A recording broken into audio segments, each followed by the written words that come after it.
Alexander the Great, Alexander of Macedon, life history. Alexander the Great is one of the most legendary figures in world history.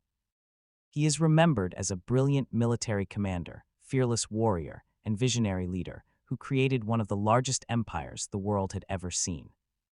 In just 13 years of rule, Alexander conquered vast territories stretching from Greece to Egypt and as far as India.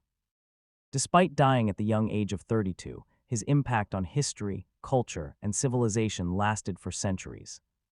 His life is a powerful story of ambition, courage, intelligence, and destiny. Birth and family background. Alexander the Great was born in July 356 BC in Pella, the capital of the Kingdom of Macedonia. His full name was Alexander-e-Azam of Macedon, father, King Philip II of mother. Queen Olympias of Epirus. King Philip II was a powerful and intelligent ruler who transformed Macedonia into a strong military state. He reformed the army, introduced new battle formations, and united much of Greece under Macedonian control. Alexander's mother, Olympias, was deeply religious and believed that her son was destined for greatness.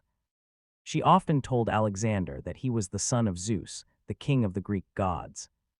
These stories strongly influenced Alexander's belief that he was chosen for a great destiny. Childhood and education. From an early age, Alexander showed signs of intelligence, curiosity, and bravery. Unlike ordinary princes, he received an exceptional education. Alexander was about 13 years old. His father appointed Aristotle, one of the greatest philosophers in history, as his tutor.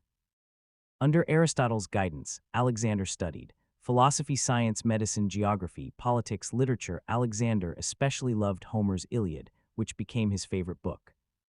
He admired the hero Achilles and often saw himself as a warrior destined for eternal glory. Just like him, Bucephalus, the legendary horse. One of the most famous stories from Alexander's childhood is about his horse Bucephalus. The horse was wild and uncontrollable, and no one could ride it. Alexander noticed that the horse was afraid of its own shadow. He turned the horse toward the sun so it could not see the shadow and successfully tamed it. King Philip was deeply impressed and told his son, Macedonia is too small for you. Seek a greater kingdom. Bucephalus later became Alexander's loyal companion in many battles. Early military experience. Alexander gained military experience at a very young age. When he was only 16 years old, his father left him in charge of Macedonia while he was away on a campaign. During this time, Alexander crushed a rebellion and founded a city called Alexandropolis. At the age of 18, Alexander fought alongside his father in the Battle of Chaeronea, 338 BC. He commanded the cavalry and played a crucial role in defeating the Greek city-states. This battle established Macedonian dominance over Greece and proved Alexander's bravery and leadership, becoming king of Macedonia in 336 BC.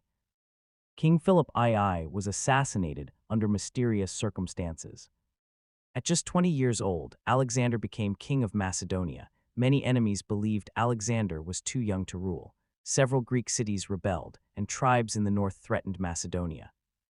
Alexander responded swiftly and brutally. He destroyed the city of Thebes, killing or enslaving its people. This act shocked Greece and prevented further rebellion. Alexander then secured his throne and was declared the leader of the Greek forces against Persia. The Persian campaign begins. Alexander's greatest ambition was to defeat the mighty Persian Empire, the largest empire of its time. In 334 BC, Alexander crossed the Hellespont, modern-day Dardanelles, into Asia with an army of about 40,000 soldiers. Before stepping onto Asian soil, he symbolically threw a spear into the ground, claiming the land by right of conquest. Battle of Granicus. The first major battle against Persia was the Battle of Granicus River. Persian governors attempted to stop Alexander's advance, but his disciplined army and strong leadership led to a decisive victory. This battle opened Asia Minor to Macedonian control. Battle of Issus, 333 BC. Alexander soon faced the Persian king Darius III himself at the Battle of Issus. Despite being heavily outnumbered, Alexander used clever tactics and defeated the Persian army. Darius fled the battlefield, leaving behind his family. Alexander treated Darius's wife and daughters with great respect, showing his sense of honor and leadership. Siege of Tyre. The city of Tyre was a powerful island fortress that refused to surrender. Alexander laid siege to the city for 7 months. He built a massive causeway across the sea to reach the island, demonstrating remarkable engineering skills. When Tyre finally fell, Alexander punished the city harshly. This victory secured his control over the eastern Mediterranean coast. Conquest of Egypt. In 332 BC, Alexander entered Egypt, where he was welcomed as a liberator from Persian rule. The Egyptians crowned him pharaoh, and he was accepted as a divine ruler. Alexander founded the city of Alexandria, which later became one of the greatest centers of learning, culture, and trade in the ancient world. Oracle of Siwa. Alexander traveled to the Oracle of Siwa, where priests declared him the son of Zeus. This reinforced Alexander's belief in his divine destiny. Battle of Gaugamela, 331 BC. The most important battle of Alexander's career was the Battle of Gaugamela. King Darius III assembled a massive army, far larger than Alexander's forces. Despite the odds, Alexander used superior tactics, discipline, and timing to defeat the Persians.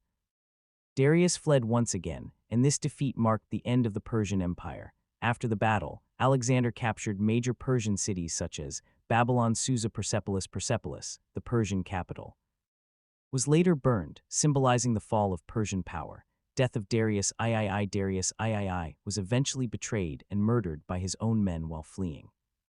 Alexander ordered Darius to be buried with royal honors and declared himself the rightful ruler of the Persian Empire.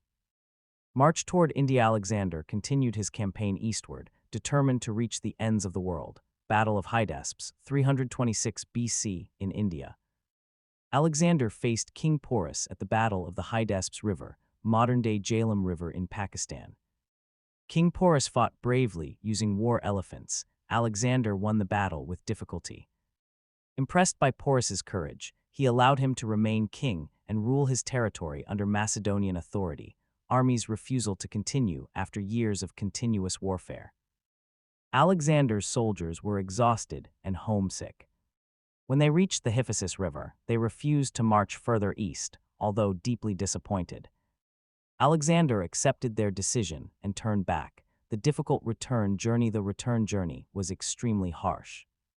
The army crossed the Jedrosian Desert, suffering from heat, hunger, and thirst. Thousands of soldiers died during this march. Alexander shared the hardships of his men, refusing water if his soldiers had none. Final years and death. Alexander returned to Babylon, where he planned new campaigns, including an invasion of Arabia. However, before these plans could be realized, he fell seriously ill. In June 323 BC, at the age of 32, Alexander the Great died. The exact cause of his death remains unknown, with theories including fever, poisoning, or disease. When asked who should inherit his empire, Alexander reportedly said, "To the strongest." Legacy of Alexander the Great. After his death, Alexander's empire was divided among his generals, known as the Diadochi. Although the empire did not survive as one unit, Alexander's influence shaped history forever. Hellenistic culture, Greek language, art, science, and philosophy spread across Asia and the Middle East. This cultural blending is known as Hellenism and influenced civilizations for centuries. Conclusion: Alexander the Great was more than a conqueror. He was a symbol of ambition and human potential. In just over a decade, he changed the course of history forever. His courage, intelligence, and vision made him immortal in the pages of history. Even today, Alexander the Great is remembered as one of the greatest leaders the world has ever known.